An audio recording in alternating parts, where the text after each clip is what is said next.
বন্ধুরা দেখুন, বর্তমান যুগে জামের অনেক ভ্যারাইটি উঠেছে। তার মধ্যে একটি বিখ্যাত ভ্যারাইটি, অনেকেই ছাদ বাগানে এই ভ্যারাইটি লাগাচ্ছেন। তো এটি হলো সেই থাই KG10 জামের গাছ। দেখুন, গাছটি রেয়ার ভ্যারাইটি। এই গাছ সবার ছাদ বাগানে নেই এবং খুব কস্টলি ভ্যারাইটি। এই ছোট্ট একটি গাছ আমি কিনে এসেছিলাম, 300 টাকা নিয়েছিল।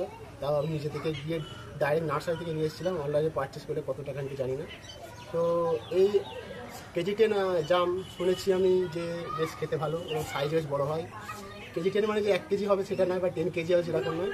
এবং 17-18টা আমে, এই যে 17-18টা জামে এটা 1 কিলোর মতো হয় এবং আঁটি বা বীজটা পাতলা হয় এবং খেতে দুর্দান্ত। কষ্ট ভাবলেই অবশ্যই সাজেস্ট করবো যে একটি জামের গাছ, এই KG10 জামের গাছ আপনারা লাগান এবং অল্প সময়ের মধ্যেই এই জাম গাছ আমাদের দেশি ভ্যারাইটি বা থাই ভ্যারাইটির মধ্যে যে লেট ভ্যারাইটি জামের ফলন অনেকেই পায় না, গাছ লাগিয়ে বসে আছে, কিন্তু এটি হচ্ছে একটি কমার্শিয়াল ভ্যারাইটি হিসেবে বর্তমানে এটা ট্রায়ালের মধ্যে আছে।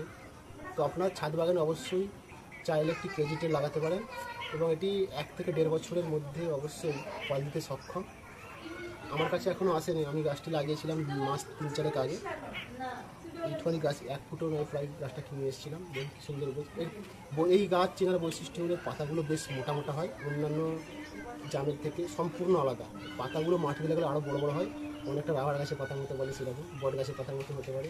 তো বন্ধুরা অবশ্যই এই KG10 জাম লাগাতে পারেন, যথেষ্ট ভালো ভ্যারাইটি।